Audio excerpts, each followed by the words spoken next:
మీ చేతిలో ఈ పేపర్ పెట్టాడు కదా, అందరు తీసుకున్నారు కదా. ఒక నిమిషం నేను చెప్పే దయచేసి వినండి.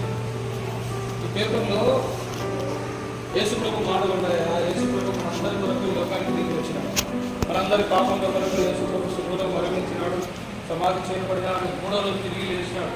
మన పాపం ఒప్పుకుంటే యేసు ప్రభు క్షమిస్తాడయ్యా, మనకు నిత్య జీవం ఇస్తాడు. ఈ శరీరానికి రోగాలు వస్తూ ఉంటాయి, పోతూ ఉంటాయి. ఈ శరీరం మట్టిలో నుంచి తీయబడింది, తిరిగి మట్టిలోకి పోతుంది. అయితే మన ఆత్మ పరిశుద్ధంగా ఉంటే మనం దేవుని దగ్గరికి పోతాం, లేకపోతే నరకం, అగ్నిగుండం, పాతాళం ఉంది. ఎవరు తప్పించుకోలేరు. ఈ లోకంలో తప్పించుకోవచ్చు, కానీ దేవుని దగ్గర ఎవరు తప్పించుకోలేరు. ఆ మాట దీంతో రాశాడు, చదువుకోండి. దేవుడు మీ పాపాలు క్షమించి మీకు ఆరోగ్యం, క్షేమం అనుగ్రహిస్తాడు, సంతోషం ఇస్తాడు, పరలోకానికి మనం పోతాం.